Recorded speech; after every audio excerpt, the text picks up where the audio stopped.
In my past life, I despised him immensely, yet unexpectedly, it was he who claimed my body and avenged me in the end. Upon my rebirth, with tears brimming in my eyes, I extended my arms toward him. Husband, hold me. His eyes burning red, he grasped my chin tightly. Say that again, and I'll give you my life. Obediently, I called out again, husband. In the next instant, he grabbed a fruit knife from the table and plunged it into his heart. I sat dazed in the hospital, completely stunned.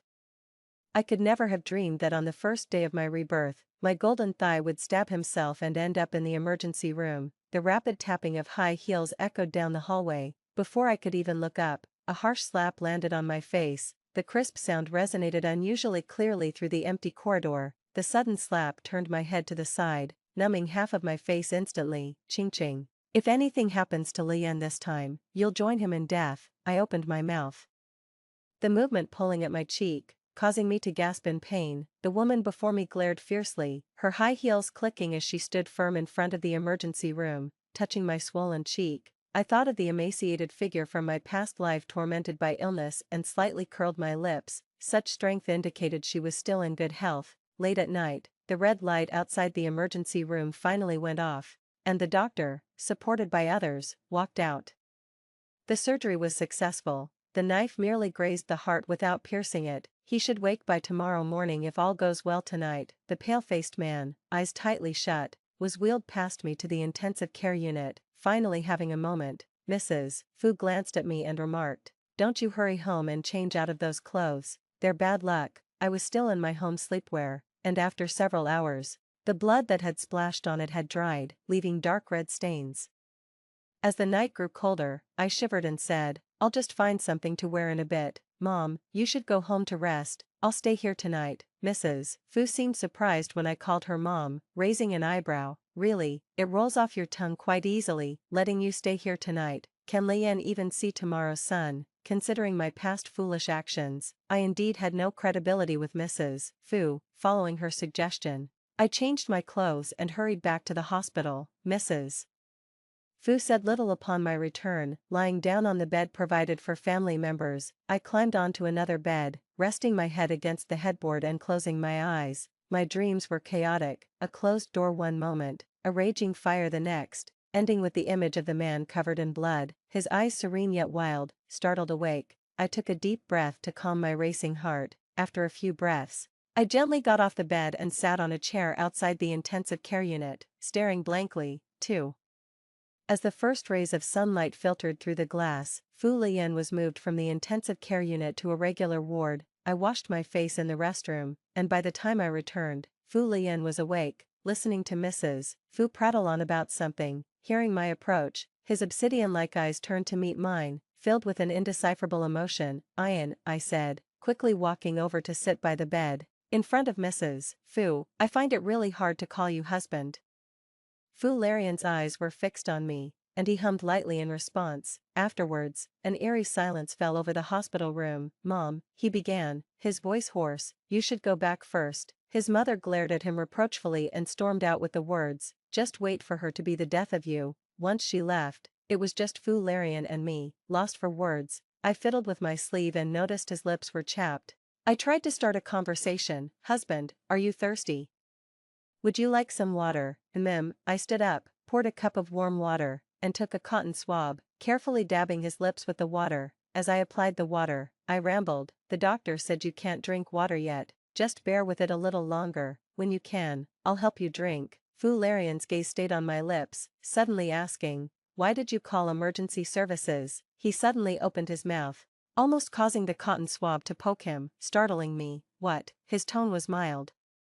"Haven't you always wanted me dead? This time you had your chance. If it weren't for the fact that he was injured, I would have smacked him on the head." "What does he mean, wanting him dead? I'm not a psychopath. Why would I want him dead?" Though I did say that once, it was when he had me locked up and I was speaking out of frustration, and now he's bringing up old grievances. I didn't. He didn't ask further. Slightly turned his head away from my hand, and closed his eyes. "Husband."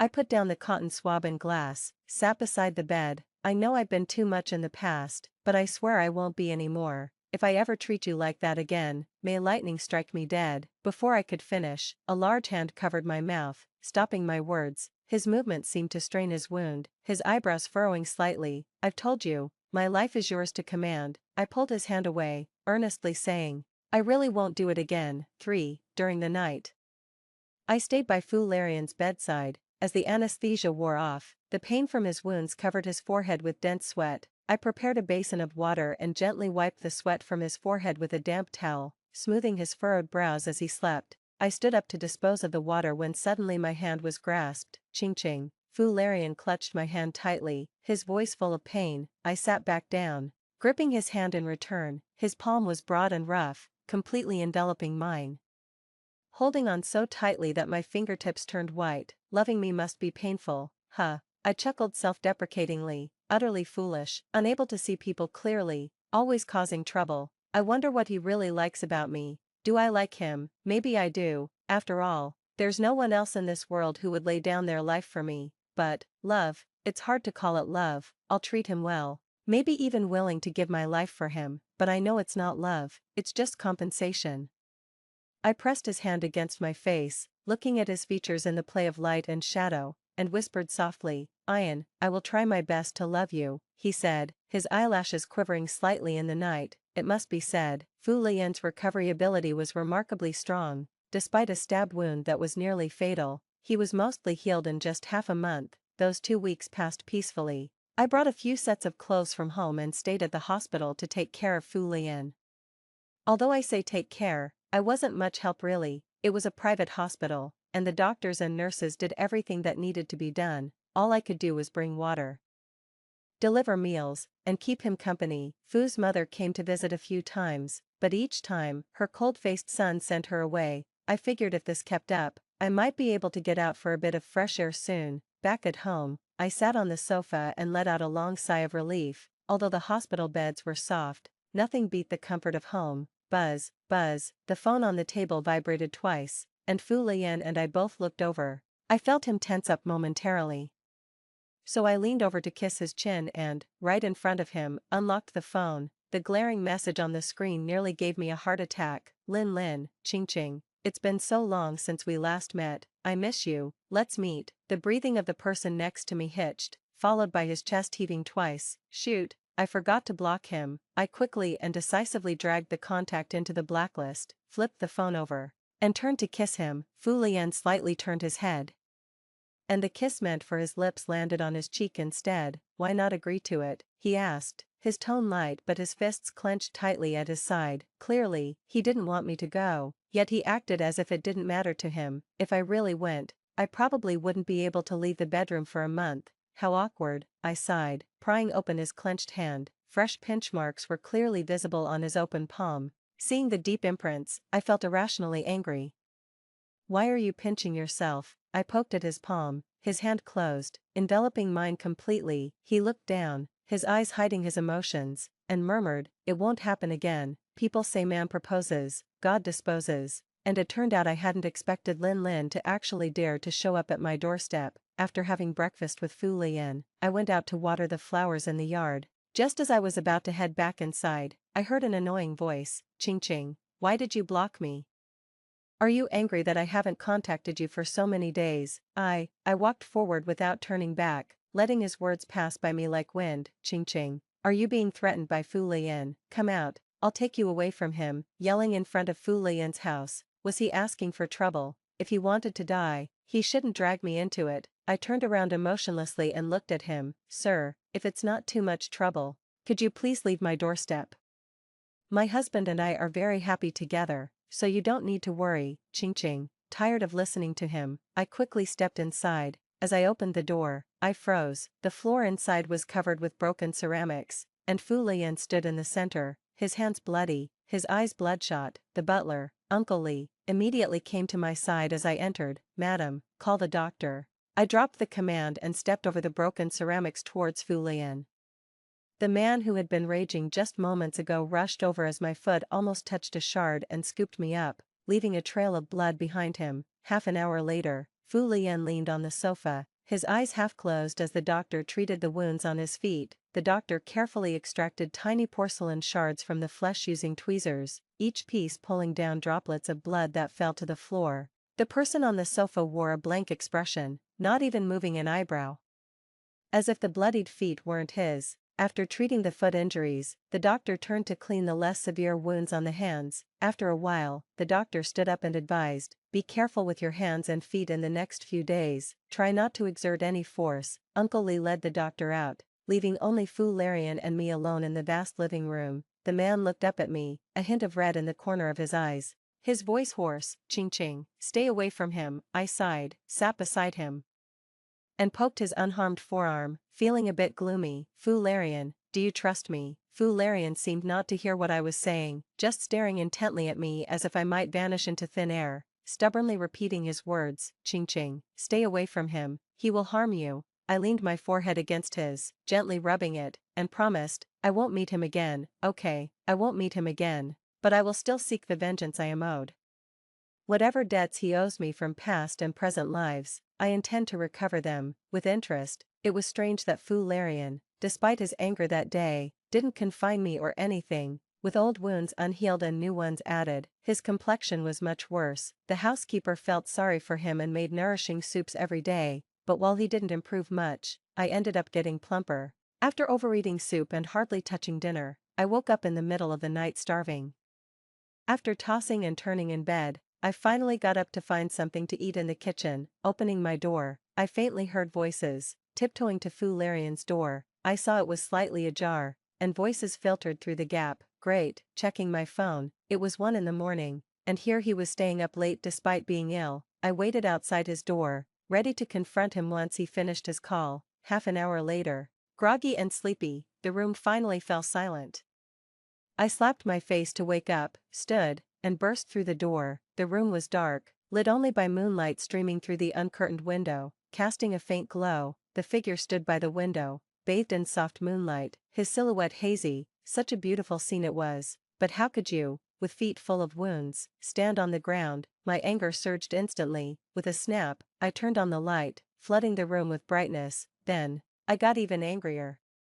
Blood-stained bandages were carelessly thrown on the table, and the man, wearing a coat, stood barefoot on the cold floor. Seeing me enter, a rare look of surprise crossed his face. "Fu Larian, do you not care about your feet anymore?" I yelled at him, running over to drag him back to bed, puffing my cheeks. I stood by the bed glaring at him furiously. The person on the bed reached out with slender fingers, carefully hooking my hand hanging by my side. "Ching Ching, don't be angry." A strange feeling intensified inside me. Who is Fu Larian? Domineering, crazy, with extreme possessiveness and controlling desires, often forcing confinement in a dark room. Even now, Fu Larian was undeniably mad, but when it comes to himself, he is ruthlessly harsh, never going easy on himself when it comes to self-inflicted harm. Towards me, however, he's incredibly humble. 8. I gently took his hand and knelt in front of him, my voice softening uncontrollably. "Honey, please take care of yourself. It hurts me to see you like this." Fu Larian just looked down at our clasped hands, silent. I wasn't going to give up without a response, so I shook his hand coquettishly and pleaded, "Please." After a while, just when I thought he was going to remain silent again, Fu Larian quietly hummed an affirmation. Hearing his response, I instantly beamed with joy. I stood up, fetched the first aid kit, and came back. Fu Larian sat obediently by the bed like a good child, letting me dress his wounds as I directed. It turned out that bandaging should really be left to the professionals. After much fussing, I ended up wrapping Fu Larian like a mummy. Looking at his hand wrapped up like a bun, I awkwardly smiled. "Just bear with it for one night, and we'll have the doctor rewrap it tomorrow." Fu Larian seemed quite satisfied with his freshly minted appearance, examining his bandaged limbs before commenting, "Pretty good, since the victim himself said so." I didn't argue. I put the first aid kit back in its place and prepared to head to my room to rest. Just as I was about to leave, I caught a glimpse of Fu Larian still sitting by the bed. On impulse, I walked back to him. "How about I stay in your room tonight to make sure you don't do anything reckless?" Fu Larian suddenly looked at me, something flickering in his eyes. He clearly wanted me to stay. Yet he said, "Don't force yourself, I won't do anything even if you're not here." At that moment, Fu Larian was like a child who desperately wants a candy but insists he doesn't. Maybe these days, my courage had been bolstered by Fu Larian, and I playfully decided to go along with his words, nodding. "Oh, in that case, I'll leave." With that, I turned and headed towards the door. Fu Larian watched me leave without turning back, his eyes dimming instantly, a self-mocking smile playing on his lips. Seeing Fu Larian like this, my heart unexpectedly clenched. I reached the barely closed door, shut it, and winked at him under his puzzled gaze. Alright, get ready to sleep, I'll stay and keep you company. I initially intended to make do with the sofa in the room for the night, but Fu Larian, after getting into bed, consciously made space for me and looked puzzled when I hesitated to join him. Alright. My words might have carried some ambiguity. 9. We were husband and wife after all. Sharing a bed wasn't strange, especially since a sofa is nowhere near as comfortable as a bed. With that thought, I didn't hesitate and climbed into bed, turning off the light to sleep. It was the middle of the night, and after all that fuss, I was quickly enveloped by drowsiness. Within minutes of lying down, my consciousness blurred. In a haze, I felt the person beside me turn over, and a strong, lean arm wrapped around my waist, pulling me closer to him. After that, I lost consciousness. The next day, I woke up gasping for air, convinced I would have suffocated if I had woken just 2 seconds later. I struggled to lift my head from Fu Larian's chest, taking a few deep breaths of fresh air before I felt better. Despite the commotion, Fu Larian didn't wake up. His arm was still around my waist, preventing me from getting up, and the earlier fuss had chased away any sleepiness. I lay there in his arms, staring blankly, until something caught my eye and I fixed my gaze on it. Streams of light filtered through the gaps in the curtains, casting luminous marks on his face that added a touch of sanctity. His eyes were closed, his expression relaxed, a state I had never seen him in before. It seemed as though this was the first time we shared a bed. Initially, when the Lin family's financial chain broke, I was sold to Fu Lian by my parents to secure funds. It was repulsive to even share a meal with him at the same table, let alone sleep in the same bed.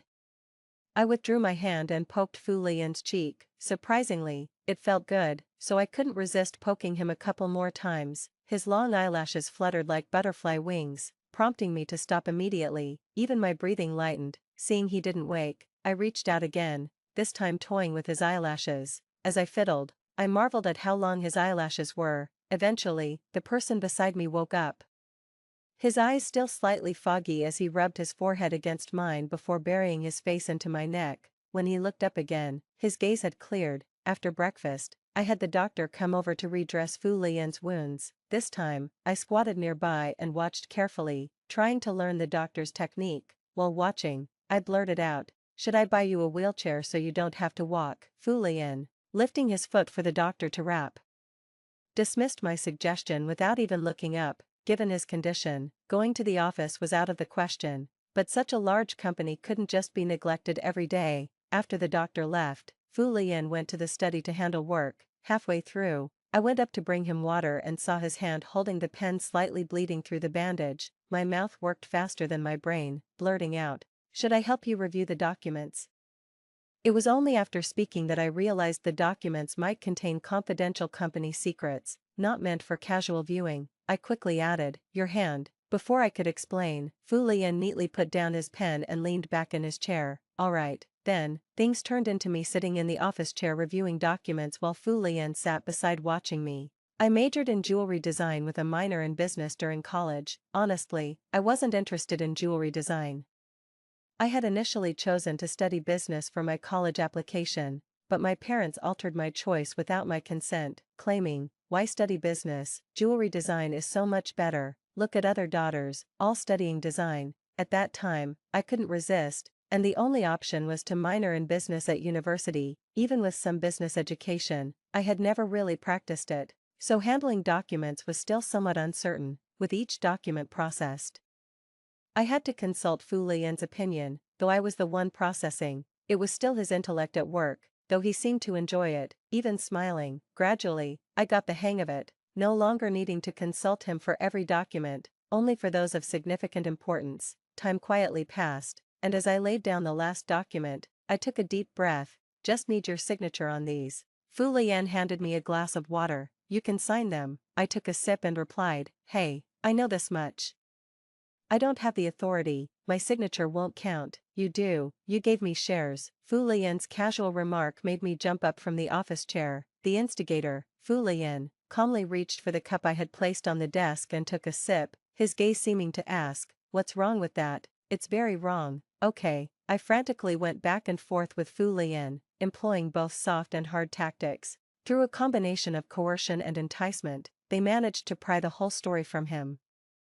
The share transfer document was tucked within the prenuptial agreement. Before the wedding, my parents presented me with a stack of documents and pressured me into signing them. At that time, having failed to escape, I felt utterly defeated and resigned to my fate, going through the motions like a zombie.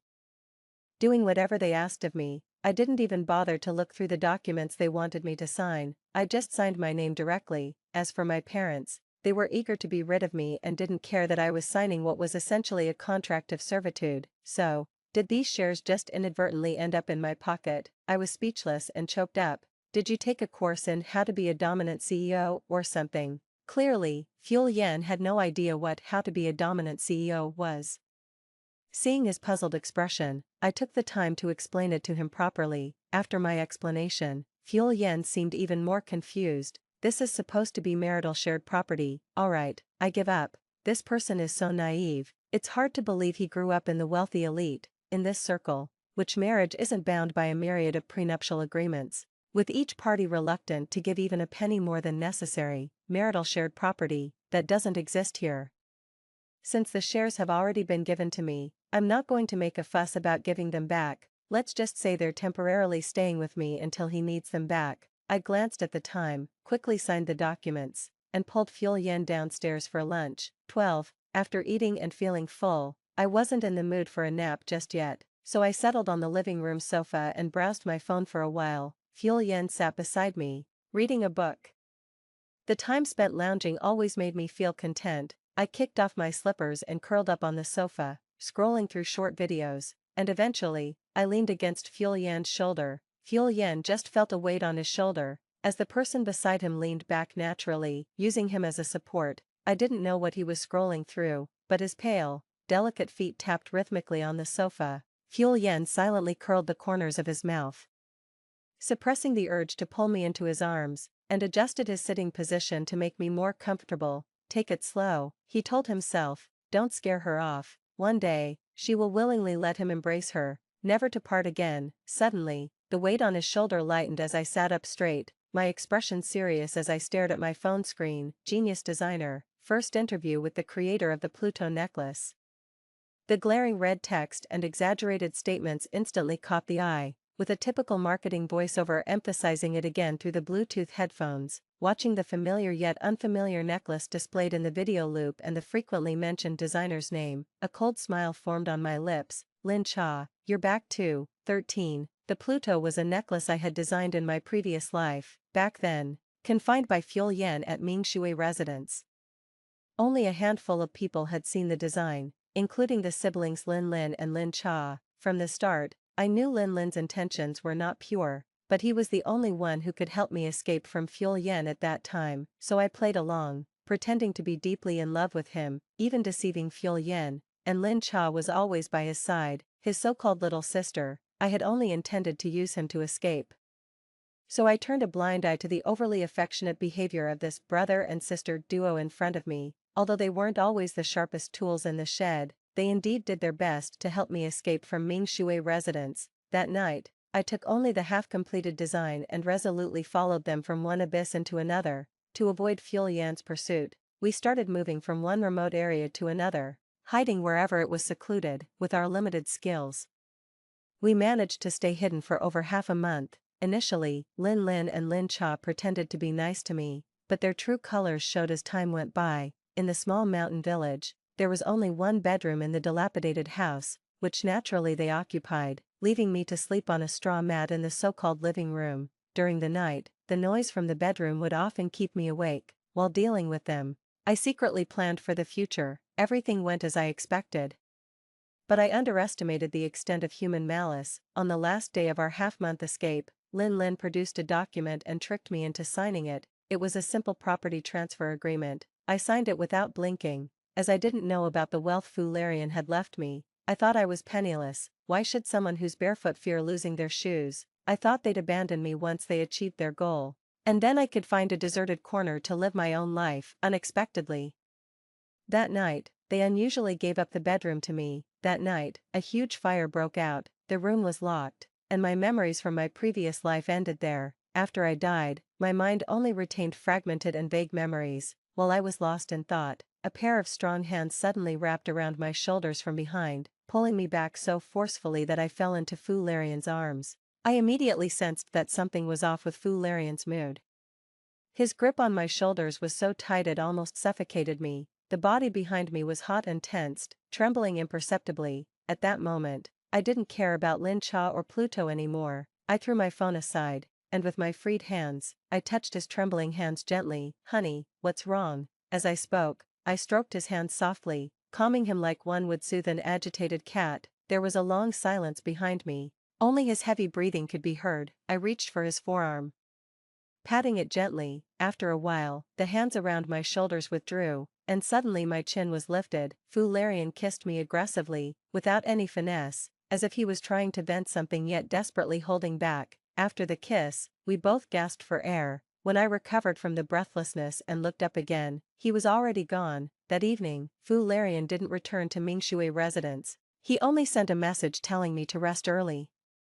The butler mentioned that the master was dealing with some difficult work issues and wouldn't come home to rest that night. Lying in bed at night, with my eyes closed in the darkness, I kept replaying the afternoon's events, unable to pinpoint what had triggered Fu Larian's emotional change. My thoughts were chaotic, my mind a mess, tossing and turning in bed, all filled with thoughts of him. Suddenly, I sat up in bed and leaned against the headboard, sighing. After zoning out for a second, a realization dawned on me. Had I fallen in love with Fu Larian, I'd get angry if he were hurt. I'd want to cheer him up if he was unhappy. I couldn't stop thinking about him when he wasn't around. Even when recalling the darkest moments of my past life, they seemed less frightening now. I twirled my fingers, then let go, a slight smile appearing on my lips. To love is no big deal, if heaven has given me a second chance. Do I really have to keep suppressing myself? Wait, reborn. A spark of realization flashed through my mind. As if the fog was lifting, I was reborn, and so was Lin Cha. Then why couldn't Fu Larian be reborn too? That would explain everything. In this life, his restrained and humble love, and his unusual emotional fluctuations after seeing Pluto. All these abnormalities now made sense. My heart thudded violently, pounding against my chest. I wanted to see him. To see him right now. 15. The number you have dialed is currently unavailable. The call was automatically disconnected due to no answer for a long time. I stubbornly dialed again. Dial tone, ching ching. Fu Larian's somewhat hoarse voice came from the other end of the phone. "Honey, I miss you." Half an hour later, Fu Larian returned to Mingshui residence, bringing with him the chill of the late night. Seeing me quietly waiting for him on the living room sofa, Fu Larian's eyes darkened. He walked over in 2 or 3 steps, looking as if he wanted to embrace me. But he didn't. "I'm going to change my clothes." I stopped him as he turned to leave, turned off the living room lights, and we both headed to the upstairs bedroom together. After Fu Larian showered, I was leaning against the headboard waiting for him. After changing his bandage, I lay on the bed and snuggled into his arms, my hand resting on his waist. I could clearly feel his body stiffen for a moment. But he then took the initiative to wrap his arm around my shoulders. "What's wrong?"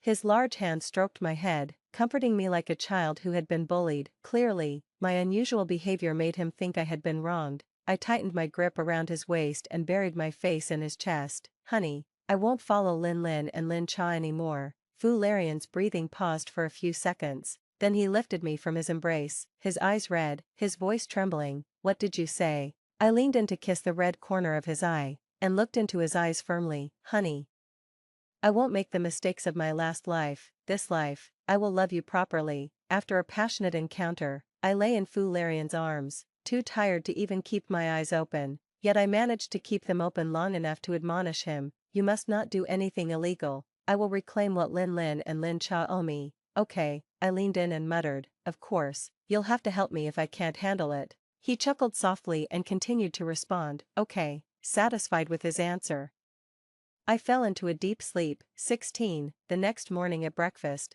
I sat opposite Fu Larian, observing him. Why did it feel like after last night, Fu Larian's entire demeanor had changed? Perhaps my gaze was too direct. Fu Larian looked up and gave me an inquiring look. Cough, cough. I averted my gaze, suddenly remembering something, and spoke. "By the way, how's Mom? We make her go for a medical checkup every year." "That's good." After breakfast, I processed Fu Larian's work with unprecedented speed before diving into the study, not emerging until dinner. During this time, Fu Larian didn't ask what I was doing, just brought me water and snacks several times and joined me for a simple lunch in the study. For the next few days, I buried myself in the study, working hard until I finished what I wanted to do. As for what I was doing, after sorting out the emotional issues between my dear husband and me, it was time to deal with the Lin siblings. Honey, I ran to Fu Larian with a stack of papers, my eyes sparkling. Can you do me a favor? 3 days later, the Fu Corporation's jewelry design subsidiary unexpectedly launched a new seasonal design collection without any prior notice. This new item caused a huge stir online, primarily because the newly released necklace not only shared the name Pluto with a design that had recently gone viral online but also bore an extremely similar style. The jewelry company was instantly embroiled in a plagiarism scandal, with a barrage of negative comments online. Lin Cha, another key figure in the incident, posted a private message on social media on the night of the new release, directly accusing the company of copying her personal work. As the controversy continued to ferment, the jewelry company remained silent. Just when the situation seemed to be escalating, the company suddenly announced that a press conference would be held at 9 a.m. the next day, where the designer of the new product would address everyone's questions. Relax. Backstage, I poked Fu Larian's tightly pursed lips. I can handle this. As a staff member reminded me it was time to go on stage, I winked at Fu Larian and smiled. Wait for my victorious return. The moment I stepped onto the stage, the glaring flashlights flickered incessantly, and the noise from the audience was overwhelming. Ladies and gentlemen of the press, good day. I am Lin Qingqing, the designer of this season's product. The crowd stirred again. Ladies and gentlemen, I know what you are most concerned about is the recent plagiarism incident, and I will explain. Before I do, I'd like you to look at some images. I turned around, and the large screen behind me displayed several detailed images of Pluto. Now, please look at this next set of images. The screen changed to show another set of images, taken from the same angles as the first. I believe you can all see the differences between the two sets of images, so I need not elaborate further. One set displayed the widely available details of Lin Cha's Pluto, and the other was my design. Previously, looking at Lin Cha's Pluto alone might have been impressive, but when both sets of images were compared side by side, even non-professionals could see that the former's details were abrupt and disjointed. After all, Lin Cha had only seen an unfinished preliminary draft. It goes without saying who originated the design and who plagiarized. Amid the silence, a voice suddenly asked, "How can you prove you're the original creator if you just modified her design?" I smiled slightly. I will publicly release my design drafts later. And I also hope Lin Cha will do the same. Oh, and, I added, as if it had just occurred to me, the public photos of Lin Cha's Pluto seem to only show the front view. I wonder if she could show us all angles. After the press conference, the company's official blog immediately released the design drafts and detailed photos of the new product from every angle. As for Lin Cha, she has not said a word online since the press conference, despite numerous comments urging her to release her design drafts and detailed photos from multiple angles. She remained silent, as if she had vanished. At that moment, a prominent industry figure spoke out, directly accusing Lin Cha's design item of clear plagiarism, noting that she had not only copied my Pluto but also other publicly disclosed designs from different designers. From then, Lin Cha's reputation in the design world was utterly ruined. Overnight, the once genius designer fell into the mud, becoming a target of public scorn. As much as people had praised her before, they criticized her even more harshly now. As for Lin, there's even less to say. Before he approached me in his previous life, he had entangled with several wealthy women. All I did was send a copy of the evidence to each of these wealthy women and their husbands. That was enough to deal with him. In the middle of the night, lying in Fu Larian's arms, I received a call from Lin Cha. On the phone, she screamed heartbreakingly, "Lin Qingqing, you only rely on men. Without Fu Larian, you are nothing. Why do you even compare to me? This lady might be seriously ill." I couldn't be bothered to argue with her and just hung up the phone. Please, if someone is willing to help, why should I struggle alone and get hurt? That would be foolish. The plagiarism incident was perfectly resolved. There were even some unexpected delights. Following this incident, the Fu Corporation's stock rose by several percentage points.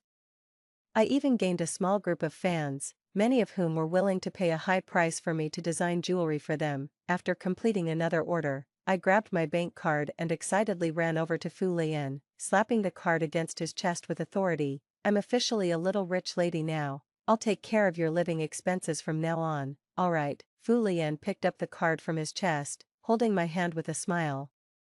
Then you'll have to cover my living expenses for the rest of my life. From the restaurant, the voice of Fu's mother, filled with exasperation, called out, "You two have had enough, come and eat." Coming.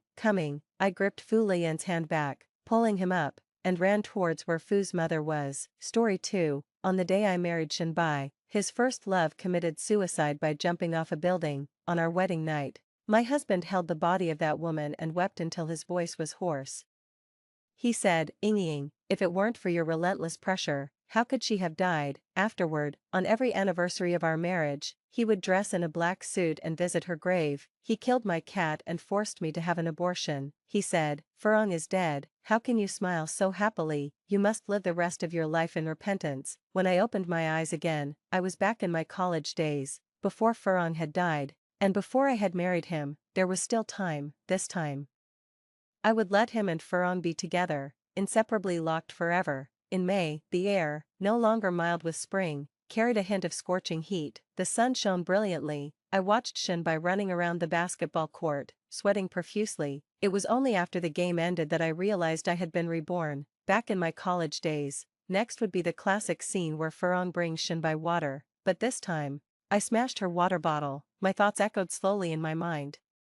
In my previous life, just as Shinbai was finishing his game, I excitedly ran to the supermarket to buy his favorite drink and water for his teammates. After paying, I realized that Furong, who had planned to come with me, was nowhere to be found. I didn't think much of it, assuming she was busy with something. I sent her a message and then carried the heavy mineral water towards the basketball court. As I approached, I could hear the cheers. I quickened my pace, but when I reached the court, I saw everyone surrounding Shinbai. In his hand, he held a cup adorned with Peppa Pig. It was unmistakably Furong's cup, and there he was, unabashedly opening it and taking a drink. Shinbai and I grew up together, and since we were little, our elders joked about betrothing us. From the age of 7 or 8, he liked to call me little wife, always making me blush. So, I knew Shinbai was a germaphobe. We often studied together in high school, and once I accidentally drank from his cup.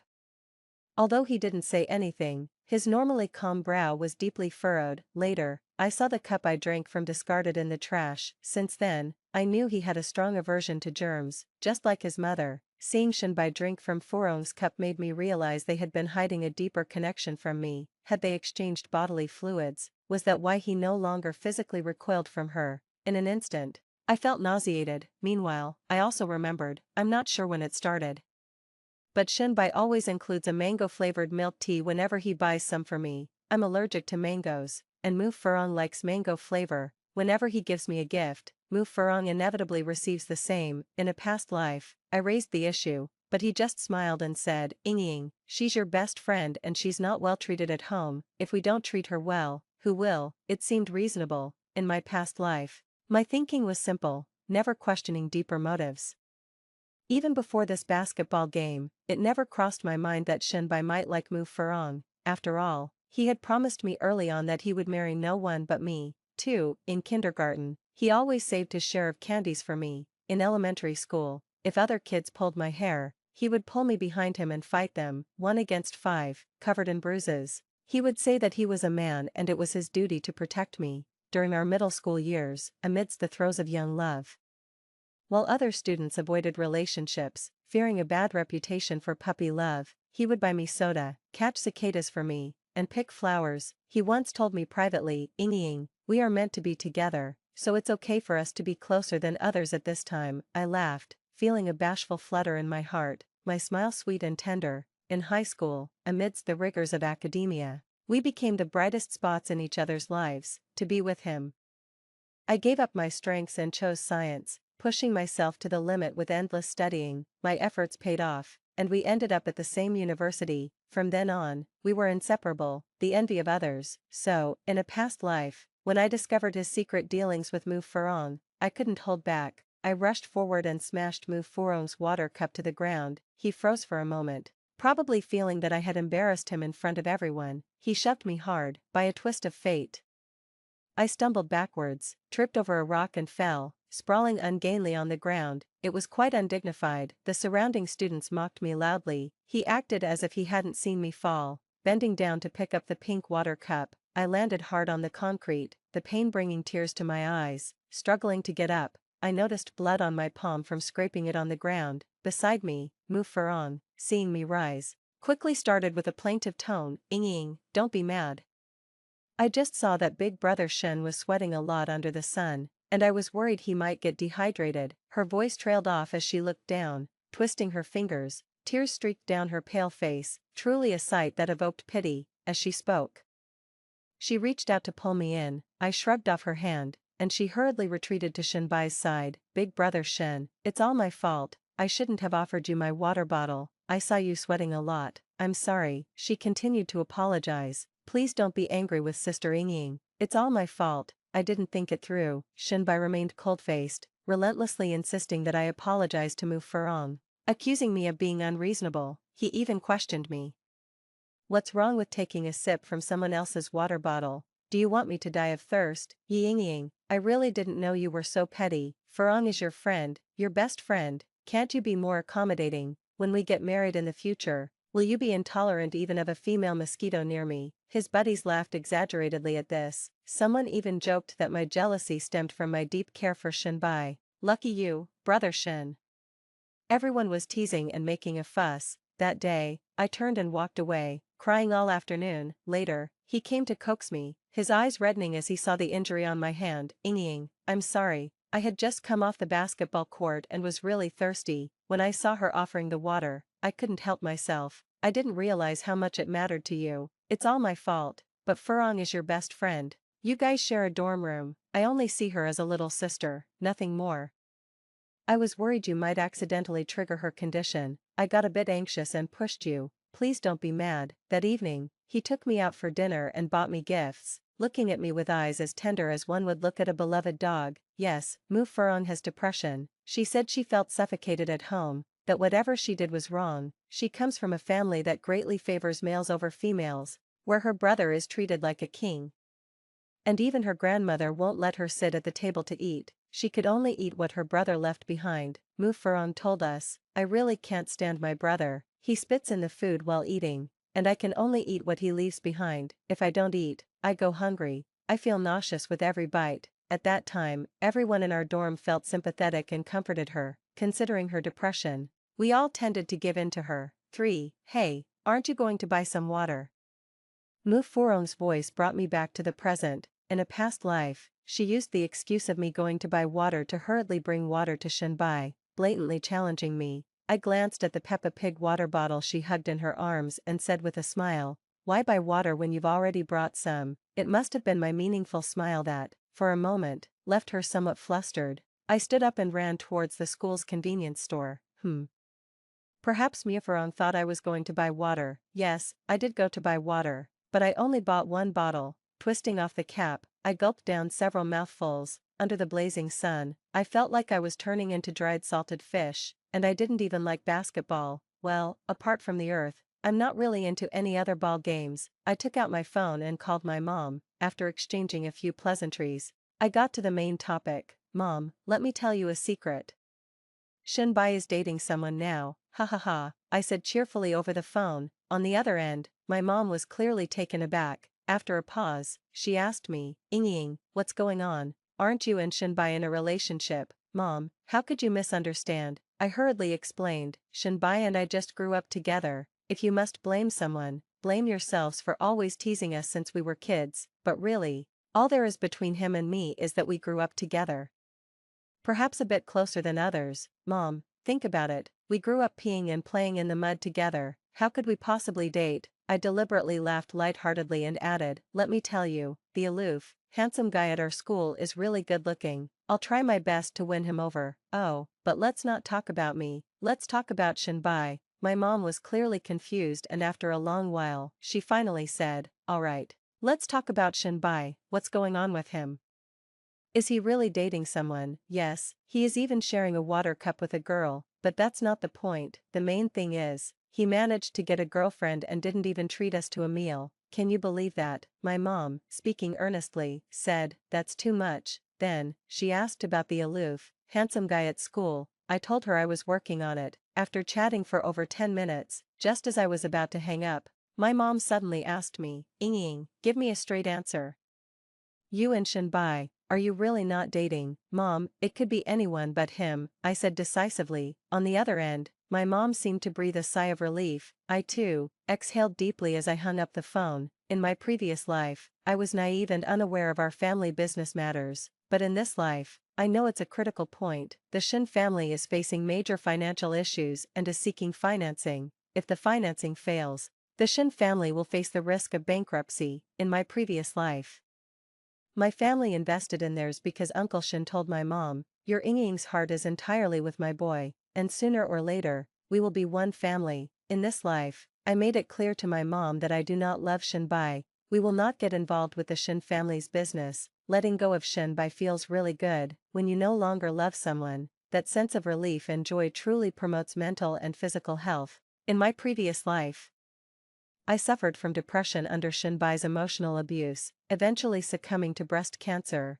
In this life, for the sake of my own health, I should love myself a bit more. I was drinking a beverage as I walked to the court and, sure enough, there was Shinbai, tilting his head back, drinking from a Peppa Pig cup, gulping loudly in the sun as his Adam's apple bobbed. Seeing me, he hurriedly stopped drinking and walked over. Ying, where have you been? He asked with a smile. By the way, did you buy water for our teammates? I shrugged and smiled. Not yet, the supermarket is just over there, only a few steps away. While talking, my gaze fell on the water cup in his hand. He seemed to notice something and hastily handed the cup to Mu Furong. Mu Furong took the cup, a barely noticeable look of disappointment in her eyes. Then she spoke softly, Ying, I think Shinbai was just too thirsty, so I let him use my cup for a bit. Don't get the wrong idea. I pretended to be confused.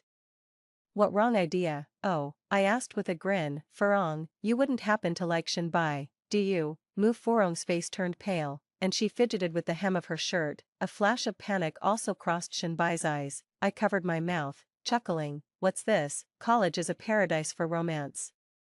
Furong, if you like Shinbai, just admit it. Are you afraid of treating us to a meal to make it official? Shinbai suddenly snapped. Enough, Ying, there's a limit to joking, I sneered, thinking to myself about their deceit. Shinbai and his team won the game, and they had a barbecue dinner that night. He invited me, but I didn't go. Mu Furong went. She came back late, her face flushed from drinking, incessantly talking about Shinbai. I pretended not to hear. Before I knew it, it was the beginning of the month, and it was just me and Mu Furong in the dorm. She suddenly asked me, Ying, hasn't your mom sent you your living allowance for this month yet? I nodded and hummed an affirmation, ready to continue studying my vocabulary. Mu Furong said, then, can you give me my living allowance? I almost burst out laughing and teased her. Furong, you should be asking your mom for living expenses. Why come to me? In our previous life, Mu Furong would often cry miserably in our dorm, complaining that her mother favored boys over girls and wouldn't give her living expenses. She also mentioned that she was an adult attending university and should be self-sufficient, suggesting she should get a part-time job. Being a child who grew up spoiled, how could I understand these struggles? Out of righteous indignation, I would take 3,000 out of my monthly allowance of over 10,000 to support her. Unexpectedly, my support led her to feel entitled to ask me for money. I had already thought of a countermeasure and smiled. Classmate Mu, that's not right. Initially, I helped you because I could afford it, and because we shared a dormitory. Supporting you was out of friendship, not supporting you is my right. After all, my family isn't running a charity. Now, I've fallen for a guy. I pretended to be infatuated, holding my cheeks in my hands and looking sorrowfully dreamy at a 45-degree angle. I want to save some money to buy him a gift and then confess my feelings, I said. Mu Furong was planning to act pitiful and ask for support, but after hearing what I said, she was utterly shocked, her mouth wide open enough to fit an ostrich egg. It took her a long while to stutter. Ying, aren't you and Shinbai a couple? How can you confess to someone else? I laughed. It turned out she knew that Shinbai and I were supposedly in a relationship. I deliberately said, Classmate Mu, you must be mistaken. Shinbai and I just grew up together, and it was our elders who joked about us being a couple. How does that make us a couple? if anything, blame Shinbai for having no sense of boundaries, which caused no boys to pursue me in university. I think I should keep some distance from him in the future. Look, I didn't even go out to dinner with him after he won his last match. With that, I threw my arms open dramatically and exclaimed, "Sweet love, here I come." Initially, Mufurong looked upset, but then she burst into laughter, seemingly overjoyed. She probably thought that without me in the picture, Shinbai was all hers, and she could marry into a wealthy family. That afternoon, Shinbai called me to meet at the school's cafe. I went, ready to clear things up. After sitting down at the cafe, he got straight to the point and asked me, "Ying, what are you trying to do?" "What?" I feigned ignorance and asked, "Shinbai, just say what you need to say.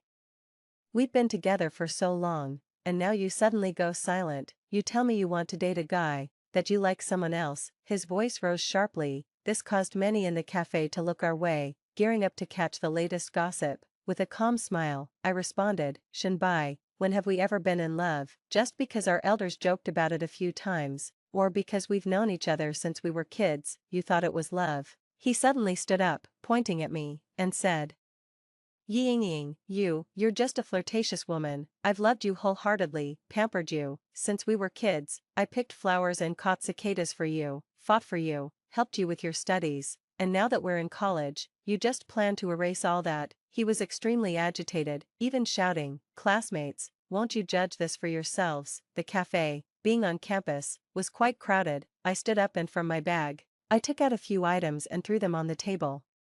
"Shinbai, don't act like you're so devoted. What about the time you and Mu Furong were in a hotel room exchanging intimacies? Why don't you mention that? If we were really dating, would that not be considered cheating?" I thought, since we all grew up together, I could forgive you for not liking me and liking another girl. So, what now? Am I the flirtatious one? Can't control your own desires, slept with another woman, and you have the audacity to call me flirtatious? While speaking, I threw a stack of indecent photos onto the table and the floor. Grabbing my bag, I turned and walked away. After I was reborn, I immediately hired a paparazzo to keep an eye on Shinbai and Mu Furong, obtaining photos of them together. In fact, these were not intended for Shinbai. After all, he's not married, nor is she. His cheating is his own business. I just need to be clear about it. Not blinded by love like in my previous life, I needed solid evidence to quietly show my parents.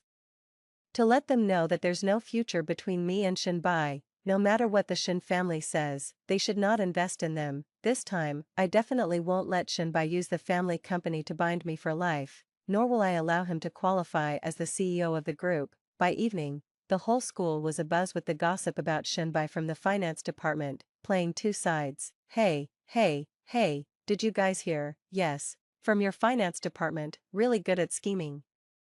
Hooking up with another girl while still blaming his childhood friend and girlfriend for fancying someone else. Wow, that's explosive. I dug it up. The affair is with someone named Mu Furong, who's even in the same dorm as his childhood friend. You like Shinbai, and I have no objections to your relationship.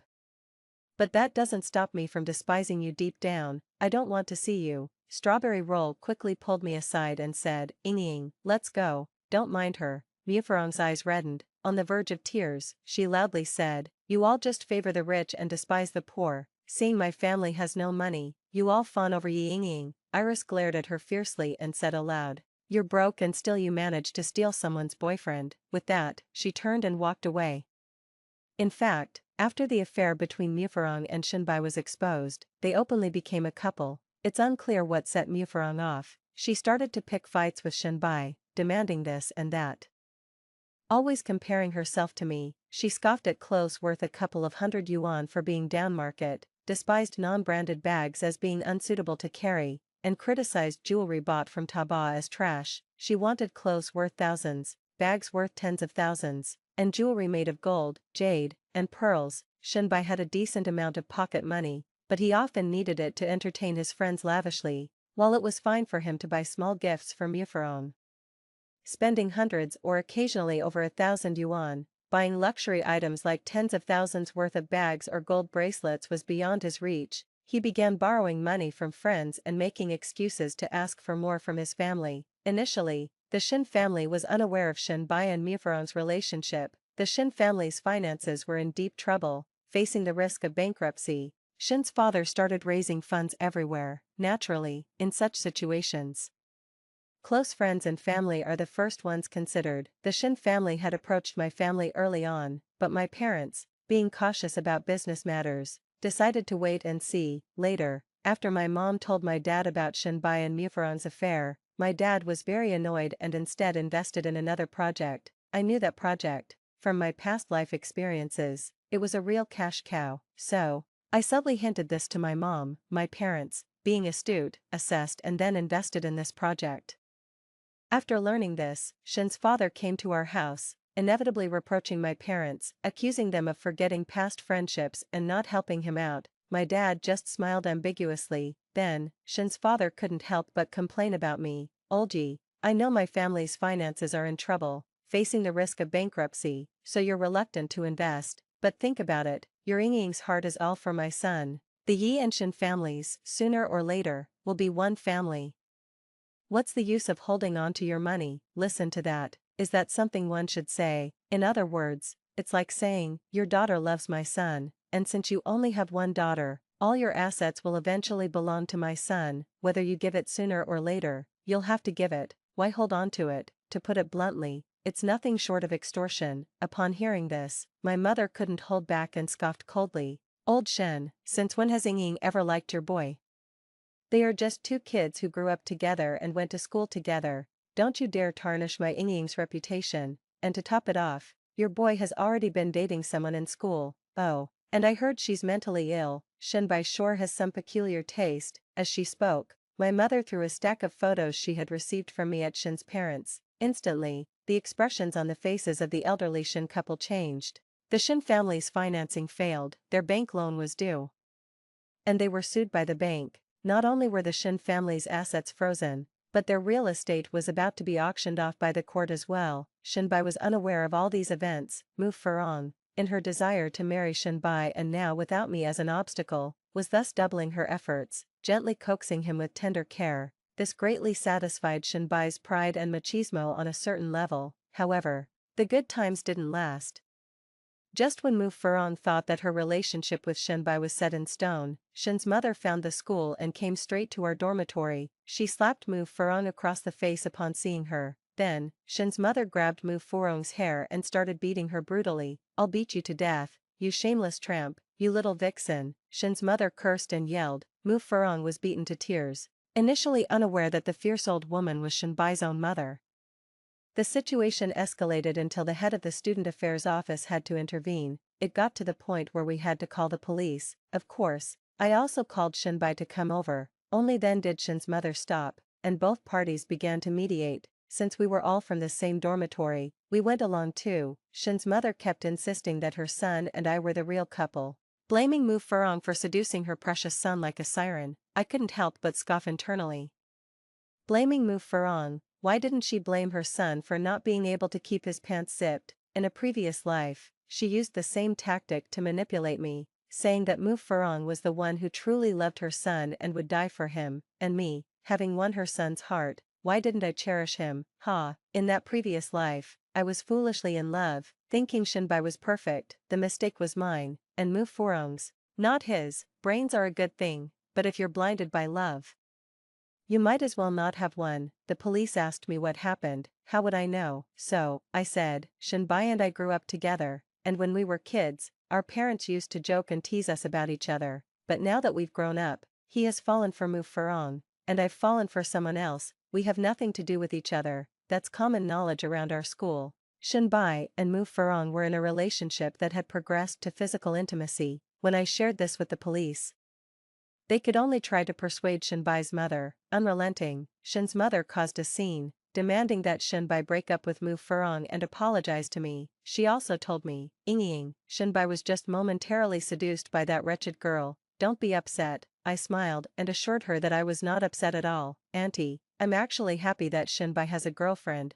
Why would I be upset? After the commotion caused by his mother, Shinbai finally realized that his family had gone bankrupt. He was no longer the privileged young master of the Shin family. That wasn't the end of it. Apart from bank loans, his family owed money to private lenders and had unpaid staff wages. Amidst his relationship woes with Mu Furong, He had also taken out some online loans to compete with me. He had thought that a mere amount over 100,000 yuan would be easy to handle by causing a stir at home, expecting his normally indulgent mother to bail him out instantly, but now, he was stunned. Like his father, he turned his hopes towards my family, pursuing me with all his might, candles at the dorm door, daily breakfast deliveries, sending flowers. If it had been anyone else, there would have been fans cheering them on, shouting, "Get together." However, at the girls' dorm, just mentioning Shinbai made everyone take a detour. And it wasn't for no reason.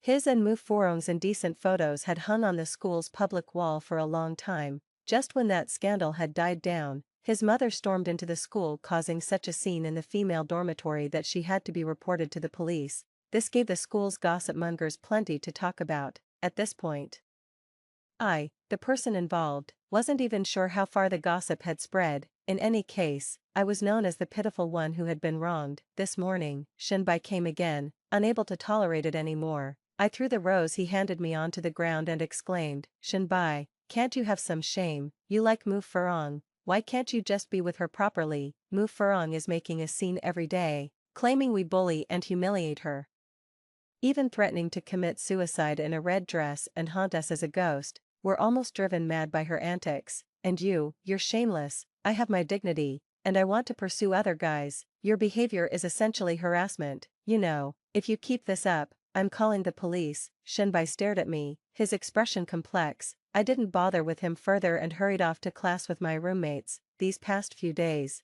it wasn't just Shinbai causing trouble, Mu Furong was too.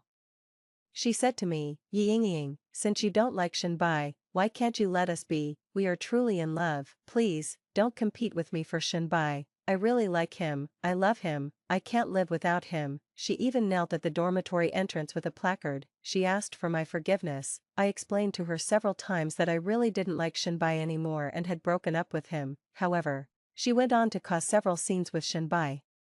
But after Shinbai became aware of his own family circumstances, he felt a chill run down his spine. To him, I was his only shortcut, so he was determined to win me over at all costs, even if it meant exploiting his charm. At this time, he absolutely despised Mu Furong. He believed that Mu Furong had ruined his chances. If it weren't for Mu Furong actively seducing him, how could he have lost control and gotten involved with her? These shameless words came directly from Shinbai himself. Every time he explained the situation with Mu Furong, he claimed she seduced him. He even said that it was normal for a 20-year-old man to have needs. He even told me that it was a sign of his healthy physique. If I hadn't been reborn, I couldn't imagine how my childhood friend, my once close playmate, could become so shameless. As the final exams approached, we were all too busy to focus on anything but our studies. Unexpectedly, right after the exams ended, a strawberry roll, Little Iris, and I were leaving the exam hall. We heard someone was threatening to commit suicide on the rooftop of the shopping mall across from us. She was even wearing a red dress. Apparently, she couldn't handle being dumped after a romantic relationship. Something felt off, so I hurried with Strawberry Roll and Little Iris towards the mall. It can't be, can it? That foolish woman wouldn't really commit suicide, would she? Strawberry Roll, panting from running, cursed, I hope not.